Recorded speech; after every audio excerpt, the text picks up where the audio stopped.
Welcome back. This week, the state legislature worked ahead to make sweeping changes to how Wisconsin redraws its legislative districts. The Senate Elections Committee held what is almost certain to be the only public hearing the bill will receive after the Assembly brought the plan straight to the floor last month. Now, Republicans modeled their plan after how Iowa redraws its legislative districts, using nonpartisan legislative lawyers to draw the maps for lawmakers, and then the lawmakers either vote up or down. Joining us now for insight into how the Iowa model came to be is University of Iowa political science professor Tim Hagel, and thanks so much for joining us. Be with you. So I first want to ask that general question: what is the origin of this quote-unquote Iowa model?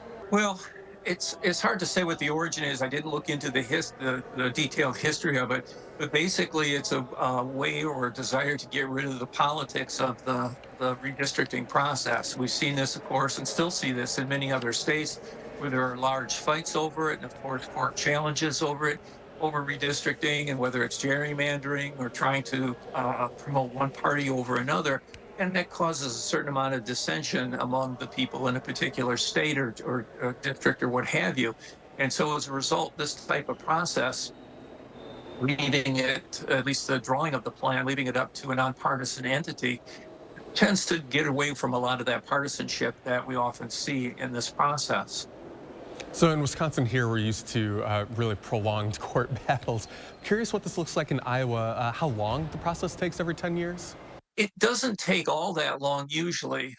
Basically, the way the process works is once we get the data from the U.S. Census Bureau in terms of the population and how it's distributed in the various places around the state, that the Legislative Services Agency, which is part of the Iowa government, gets together and they have criteria that they are bound by both in the Iowa Constitution and by statute to consider some things they can consider, some things they can't consider, and they put together a plan. So that's usually the first plan. And then we have what's called a TRAC, a Temporary Redistricting Advisory Committee, that comes together and they basically hold hearings around the state, usually 3 or 4 hearings in different places around the state. And people, meaning voters, can come in and talk about what they think is good or bad about a plan. Then the TRAC issues an opinion, which is given to the state legislature, and the legislature then can vote up or down. And sometimes if they approve the first plan, that basically we're done. And if they don't approve it, then the Legislative Services Agency issues a second plan, and process is a little more streamlined at the second stage, but basically the same idea and potentially a third plan. And all this happens fairly quickly. One of the distinguishing factors between this kind of Wisconsin model and the Iowa model, legislators actually amended our Wisconsin model so that after 2 successive maps that are presented to them by what would be our Legislative Reference Bureau, that instead of the Iowa model where then lawmakers can start amending that map, Wisconsin has to kind of keep just going back to the LRB to receive new maps. I'm curious to get a better sense of, if the Iowa legislature deadlocks often on these maps, have a sense of how often that happens? Well, it's not so much that the Iowa legislature will deadlock on them. Again, sometimes they have to basically take an up or down vote on each of the plans based on the feedback they get from the public and from other experts and so forth. And again, as far as drawing the plans is concerned, the Legislative Services Agency, our LSA, they can't consider certain things like the partisanship of the office holders or voters or things of that nature. They have to focus on compactness and population and things of that nature. And so for the legislature, Iowa legislature, it's really an up or down vote for the first 3 plans. And if they can't get things together for the first 2 plans, and if they can't get things together by a certain date, then the Constitution authorizes the Iowa Supreme Court to draw the plan. One of the big differences in Wisconsin here is that there's no mechanism for us to have our Supreme Court kind of step in and draw those maps. That constitutionally has to be done by the state legislature. I'm curious to get a sense of kind of what this looks like just politically. Are these districts in Iowa a little bit more competitively, a little bit more politically competitive? Do we see a little bit more turnover in the state legislature?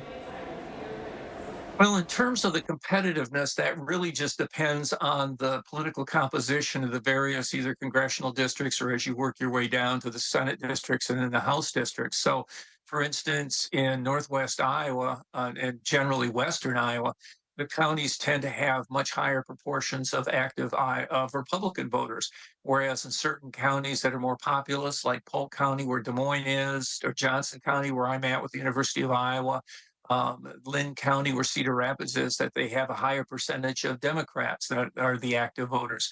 And so if you draw a district within those areas, they're just not very competitive. So in Johnson County, where Iowa City is, that you have Democrats that represent all of the districts just because of the large number of Democrats in this particular county. Whereas again, in some of the western counties, it's going to be heavily Republican. So in that sense, it doesn't really affect the competitiveness because that's not really a factor that the Legislative Services Agency takes into consideration. On the other hand, in terms of turnover, our process does encourage turnover because one of the things that again, the LSA can't take into consideration is the residence of the office holders. So unlike some other states where you can gerrymander these things and protect certain people in certain districts, that doesn't happen here. So we often have situations where incumbents are thrown together. Tim Hagel with the University of Iowa, thanks so much for joining us. Really appreciate it. You're welcome. So where does this Iowa model bill go from here? There's a chance it could be amended by the Senate committee before heading to the full Senate. Now, Democrats have argued that Republicans are trying to circumvent a lawsuit that's currently before the state Supreme Court with this bill. They've largely asked for additional protections. Governor Evers has indicated he would not support the bill as is.